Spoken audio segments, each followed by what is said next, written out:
고전 영문 소설을 더 쉽게 접근해 볼 수 있게 줄거리를 소개해드리는 컨텐츠, 영문학의 밤입니다.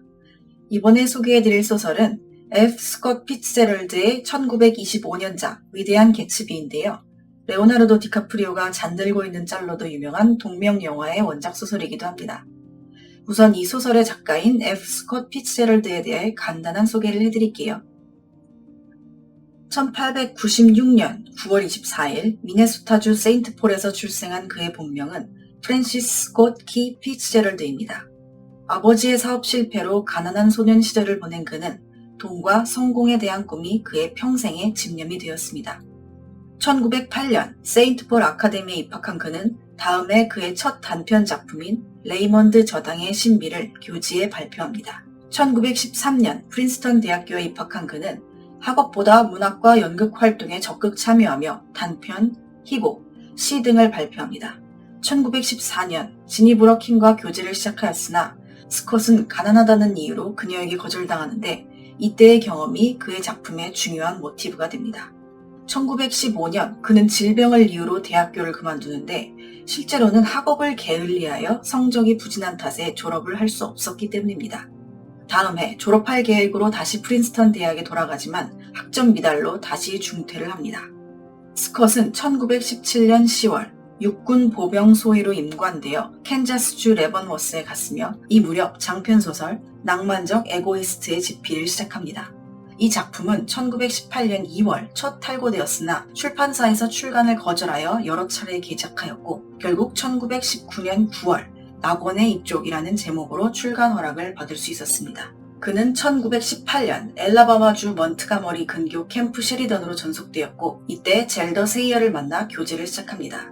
같은 해 11월 1차 세계대전이 휴전되었고 다음해 2월 육군 제대를 한 스콧은 젤더와 약혼한 뒤 광고회사에서 근무하였으나 젤더는 그의 미래가 불확실하다는 이유로 약혼을 파기합니다. 스콧은 직장을 그만두고 세인트폴로 돌아가 집필을 계속하였고 낙원의 이쪽 출간 허락을 받게 된 후 1920년 1월 젤더와 다시 약혼합니다. 그는 그 후에도 희곡과 단편 소설들을 계속 발표하였고 그해 3월 첫 장편 소설 낙원의 이쪽을 출간합니다. 그의 또 다른 작품으로는 저주받은 아름다운 사람들, 밤은 부드러워 등의 장편 소설이 있으며 단편집으로는 말괄량이 아가씨들과 철학자들, 재즈 시대의 이야기들, 모든 슬픈 젊은이들, 기상 나팔 소리 등이 있습니다. 1920년 4월 젤더와 결혼한 뒤 둘 사이에는 딸 프랜시스 스콧이 태어납니다. 그들은 1924년 4월 프랑스로 이주했으나 젤더가 프랑스 조종사인 에두아르 조장과 사랑에 빠지게 됩니다. 그녀는 곧 관계를 정리하지만 그들의 관계는 예전으로 돌아갈 수 없었습니다. 그해 여름과 가을 동안 스콧은 황금 모자를 쓴 개츠비를 탈고하였고 이탈리아와 스페인을 여행하며 원고를 고친 후 다음해 4월 제목을 수정하여 오늘 소개해드릴 소설 위대한 개츠비를 출간합니다. 1926년 스콧은 미국으로 돌아온 후 할리우드 영화사에서 일하다 여배우 로이스 로런과 교제를 하게 되고 이 때문에 젤더와 큰 싸움을 하게 됩니다. 유럽에 머물던 그는 1931년 2월 스콧의 아버지가 사망하여 미국으로 돌아왔고 신경쇠약 증세를 보이던 젤더는 메릴랜드주의 존스 홉킨스 대학병원에 입원합니다. 1936년 9월 그의 어머니가 사망하고 스콧은 다음해 다시 할리우드 영화사에서 일을 시작합니다. 이 무렵 배우이자 영화 칼럼니스트인 실라 그레이엄을 만나 교제하게 됩니다. 그녀와의 관계는 그의 알코올 의존증에도 불구하고 1940년 12월 21일 그가 심장마비로 사망할 때까지 계속되었습니다. 그는 메릴랜드주의 록빌 세인트 메리스 뮤지에 묻히게 되었으며 스콧의 음주벽으로 인해 그와 별거하던 젤더는 그의 장례식에 참석하지 못했습니다. 1941년 10월 그의 미완성 유작 마지막 거물이 에드먼드 윌슨의 편집으로 출간됩니다. 그 후 1948년 3월 젤더가 입원해 있던 하일랜드 정신병원에 화재가 발생해 그녀는 사망하였고 스콧과 함께 묻히게 됩니다. 이 소설의 화자는 닉 캐러웨이로 미국 중서부 도시의 부유한 집안에서 태어났습니다. 그는 1915년 예일대를 졸업하였으나 얼마 안 되어 제1차 세계대전에 참전하였다가 고향으로 돌아온 후 동부로 가서 채권 사업을 배우기로 결정합니다. 그는 롱아일랜드의 웨스트에그에 작은 월세집을 하나 구하여 살게 되는데 집 오른편에 대리석 풀장과 160제곱미터가 넘는 정원이 딸린 엄청난 저택이 있었습니다. 이때 닉은 아직 개츠비를 몰랐기 때문에 그냥 그런 이름을 가진 신사가 살고 있다고만 알고 있었습니다. 닉이 살던 웨스트에그의 맞은편에는 이스트에그라는 부유한 동네가 있었는데 그곳에는 닉의 대학 친구인 톰 뷰캐넌과 닉의 사촌 여동생인 데이지 부부가 살고 있었습니다. 어느 날 닉은 부부의 집에 저녁을 먹으러 방문하게 되고 그곳에서 골프 선수인 조던 베이커를 만나게 됩니다. 그녀는 닉이 사는 지역을 듣더니 개츠비라는 사람을 알고 있다고 이야기를 했고 데이지는 그 말에 어떤 개츠비인지 묻습니다. 그때 바로 저녁 식사가 준비되어 4명이 식사를 하던 중 닉은 톰이 뉴욕에 애인이 있다는 사실을 듣게 되고 얼마 후엔 톰의 강요에 의해 그녀와 만나게 됩니다. 그녀의 이름은 머틀, 조지 윌슨이라는 자동차 정비사의 아내였습니다.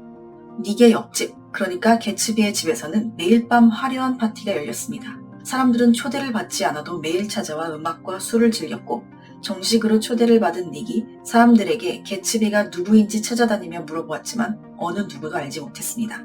그러던 중 조던 베이커를 발견하고 반가운 마음에 그녀와 동석합니다. 제이 개츠비에 대한 소문은 여러 가지가 있습니다. 사람을 죽인 적이 있다, 전쟁 중 독일 스파이였다 등의 평범하지 않은 루머들이었습니다. 닉은 조던과 함께 파티를 즐기다 개츠비를 드디어 만나게 됩니다. 그는 32살 정도의 젊은 남자였으며 처음 만나는 닉에게 함께 보트를 타러 가자고 제안할 정도로 부침성이 좋았습니다. 파티의 중간, 개츠비는 갑자기 조던을 개인적으로 불러 이야기를 나눴고 이야기를 마치고 나온 조던은 매우 놀란 모습이었습니다. 개츠비와 조금씩 친해진 닉은 어느 날 개츠비의 노란색 차를 타고 점심 식사를 하러 나갑니다. 운전을 하고 가는 도중 개츠비는 이상한 소문으로 나를 오해하지 않기를 바란다며 자신에 대한 이야기를 합니다. 그는 중서부의 어느 부잣집에서 태어났으며 부모님은 돌아가셨고 거액의 유산을 물려받았습니다. 미국에서 자랐지만 교육은 가문의 전통으로 옥스퍼드에서 받았다고 합니다. 그는 유산을 물려받게 된 후 유럽을 돌아다니다가 전쟁이 일어나 목숨을 걸고 싸워 소령으로 승진하고 몬테네그로에서 훈장까지 받았다고 하며 그 훈장을 보여줍니다. 그 훈장에는 제이 개츠비 소령이라고 적혀 있었습니다. 또한 그는 옥스퍼드 시절에 찍은 사진도 보여주며 자신이 하는 말이 사실이라는 것을 입증하려는 모습을 보여주었습니다. 그는 말을 계속하며 닉에게 부탁을 할 것이 있어 이렇게 자신에 대해 알려준 것이라고 말합니다. 닉은 개츠비 그리고 그의 친구인 도박사 울프심과 셋이서 어느 레스토랑에 들어갑니다. 식사 후 울프심은 떠나고 개츠비와 이야기를 나누던 닉은 우연히 레스토랑에서 톰을 발견합니다. 닉은 그에게 개츠비를 소개해 주려고 하지만 개츠비는 당황한 표정을 짓더니 이내 사라집니다. 그날 오후 닉을 만난 조던 베이커는 이야기를 시작합니다. 그녀는 어릴 적부터 데이지와 알고 지낸 사이였는데 데이지는 루이빌에서 가장 인기가 많은 여성이었습니다. 테일러 기지에서 온 젊은 장교들은 그녀를 만나기 위해 구애를 했고 데이지는 그들 중 한 장교를 만났는데 그의 이름이 제이 개츠비였습니다. 그러나 그들은 헤어지게 되고 그 후 데이지는 부자인 톰 뷰캐넌과 결혼해 딸까지 낳습니다. 닉은 처음에 이 이야기를 듣고 우연의 일치라고 생각합니다. 하지만 개츠비는 일부러 데이지의 집 바로 건너편에 저택을 샀고 우연이라도 그녀를 만나기 위해 5년 동안 그렇게 성대한 파티를 매일 밤 열었던 것이었습니다. 하지만 데이지가 그 파티에 오지 않자 개츠비는 사람들에게 그녀에 대해 물어보았고 조던을 찾게 된 것이었습니다. 개츠비가 닉에게 하려 했던 부탁이 바로 이것이었습니다. 닉이 사촌동생인 데이지를 그의 집에 초대해 개츠비와 우연히 만날 수 있게 해달라는 것입니다. 닉은 개츠비의 부탁을 들어주기로 하고 데이지에게 차를 마시러 오라고 초대했습니다. 물론 그녀 혼자서요. 약속날 데이지와 개츠비는 닉의 집에서 드디어 만나게 되고 흥분한 개츠비는 닉과 데이지를 그의 집에 초대해 구경을 시켜줍니다. 집 구경이 끝난 후 그들은 밖으로 나가기로 했으나 비가 오는 바람에 창밖의 바다를 바라보고 있었습니다. 개츠비는 바로 건너편에 있는 데이지의 집의 부두에는 언제나 녹색불이 켜져 있다고 말합니다. 그는 매일 그 불을 바라보고 있었습니다. 닉은 개츠비의 방 안을 돌아다니다 한 중년 남자의 사진을 발견합니다. 개츠비는 그의 이름이 댄 코디시라고 알려주며 지금은 죽었지만 몇 년 전까지 가장 친한 친구였다고 합니다. 그 후에도 개츠비와 데이지는 즐거운 시간을 보냈고 그 둘을 남겨두고 닉은 집으로 돌아갑니다. 어느 토요일 밤 데이지와 톰은 개츠비의 파티에 참석합니다. 개츠비와 데이지는 즐거운 시간을 보냈고 닉은 어쩔 수 없이 톰을 감시하는 역할을 하게 됩니다. 파티가 끝나고 톰과 데이지가 떠난 후 닉과 개츠비는 이야기를 나눕니다. 개츠비가 원하는 것은 데이지가 톰에게 난 당신을 사랑한 적이 없어요 라고 말하는 것뿐이지만 데이지는 그것을 이해하지 못한다고 말합니다. 닉은 개츠비에게 과거를 되풀이할 수 없다고 말하지만 개츠비는 할 수 있다고 굳게 믿고 있었습니다. 어느 날부터 개츠비의 집에는 불이 켜져 있지 않았습니다. 그의 파티를 즐기러 온 많은 차들이 되돌아가는 것을 본 닉은 개츠비의 집에 찾아가지만 낯선 집사가 그를 문전박대해버립니다. 닉의 가정부가 알려준 바에 의하면 개츠비가 일주일 전 하인들을 모두 해고하고 5명의 다른 하인들을 고용했고 그들은 그 지역에서 절대 나가지도 않고 식품도 전화로 주문한다는 이야기였습니다. 다음날 개츠비가 닉에게 전화를 해 데이지가 자주 그 집에 놀러오기 때문에 입이 무거운 사람들이 필요했고 새로 고용한 사람들은 울프심의 사람들이라 말합니다. 그리고 다음날 닉과 개츠비는 데이지의 초대로 그녀의 집으로 점심 식사를 하러 갑니다. 닉, 개츠비, 데이지, 톰, 조던 이렇게 5명은 식사를 시작합니다. 그날은 매우 더운 날이었습니다. 그 때문인지 그 자리에 거의 모든 사람들은 각자 짜증을 내다가 결국 뉴욕으로 가기로 결정했고 톰은 개츠비에게 서로 차를 바꿔 타자고 제안합니다. 그렇게 개츠비의 차에는 톰, 닉, 조던이 타고 톰의 쿠페에는 개츠비와 데이지가 타고 출발합니다. 운전하며 가던 도중 톰은 차에 기름을 넣기 위해 윌슨의 정비소에 차를 세웁니다. 그리고 윌슨에게서 그와 그의 부인 머틀이 서부에 갈 예정이라는 말을 듣고 톰은 큰 충격을 받습니다. 윌슨은 며칠 전 이상한 사실을 알게 되었고 그로 인해 그의 부인을 집에 가두어 놓은 상태였습니다.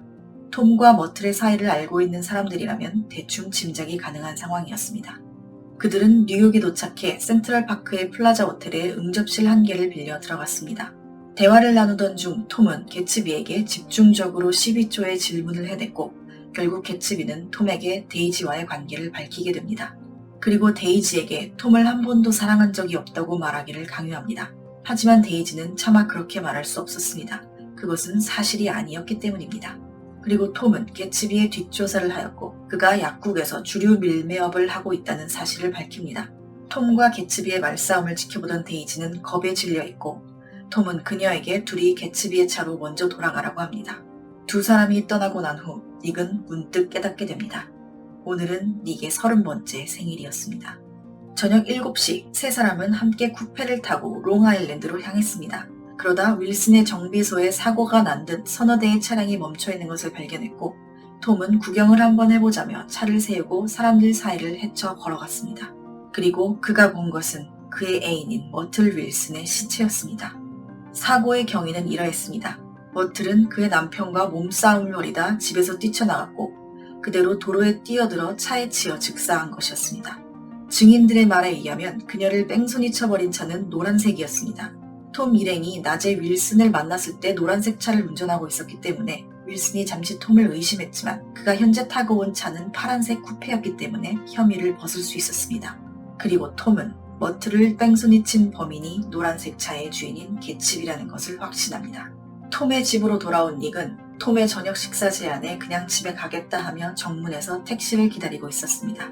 갑자기 그의 이름을 부르는 소리가 들려 고개를 돌려보니 개츠비가 있었습니다. 그와 대화를 하며 닉은 머틀 윌슨을 친 차는 개츠비의 차가 맞았으나 운전은 데이지가 했다는 사실을 알게 됩니다. 개츠비는 머틀이 그의 차로 달려들었다고 하며 아는 사람인 것으로 생각한 것 같다고 합니다. 낮에 그 차를 타고 온 사람은 톰이었기 때문에 그의 차라고 생각하여 달려든 것입니다.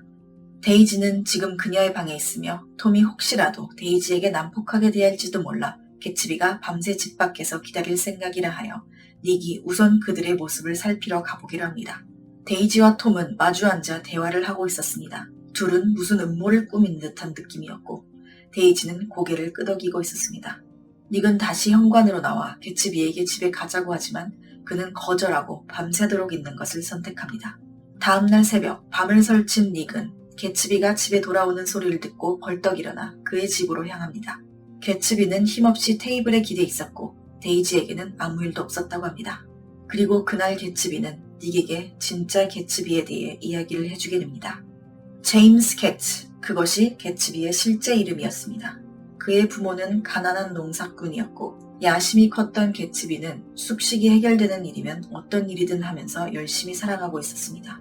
그러던 어느 날 백만장자인 댄 코디를 만나고 개츠비가 엄청난 야심가라는 것을 알게 된 코디는 개츠비를 비서처럼 부리며 항상 함께했습니다. 그러나 어느 날 코디가 죽게 되고 개츠비는 그의 재산을 상속받게 되지만 생각했던 것보다 많이 받지는 못합니다. 데이지를 처음 만난 것은 그가 군인이었을 때였습니다. 그녀는 개츠비가 처음 알게 된 좋은 가문의 아가씨로 개츠비는 그녀에게 첫눈에 반하게 됩니다. 그 후 그는 자신이 만들어낸 제이 개츠비로 그녀와 만나게 됩니다. 그러나 그는 무일푼의 청년이었고 신분이 다른 그녀와의 만남은 오래 갈 수 없었습니다. 개츠비는 해외 전쟁터로 떠났고 데이지는 톰 뷰캐넌과 결혼을 하게 되며 둘은 헤어지게 됩니다. 그리고 제대 후 개츠비는 도박사인 마이어 울프심을 만나고 그와 함께 일을 하며 지금의 부를 쌓은 것입니다. 개츠비는 아직도 데이지가 자신만을 사랑했다고 믿는 순수하지만 집착적인 모습을 보였습니다. 닉은 아침이 되어 출근을 해야 했고 개츠비는 집 수영장에 물을 빼기 전 마지막으로 수영을 하기로 합니다. 그리고 닉이 그 집을 떠나기 전 외칩니다. 당신은 그자들을 전부 모아놓은 것보다 가치 있는 사람입니다. 그리고 그 말은 닉이 개츠비에게 하는 처음이자 마지막 칭찬이 되었습니다. 오후 2시 개츠비는 수영장에 있었습니다. 그리고 얼마 후 총소리가 들렸고 닉이 그의 집에 도착했을 때 이미 그는 죽어 있었습니다. 그리고 정원사가 풀밭에서 윌슨의 시체를 발견합니다. 닉은 많은 사람들에게 전화로 개츠비의 부고를 알렸지만 그의 장례식에는 그의 아버지와 파티에 왔던 남자 한 명을 제외하고는 아무도 오지 않았습니다. 심지어 데이지와 울프신마저 오지 않았지만 닉은 화를 낼 기운도 나지 않았습니다.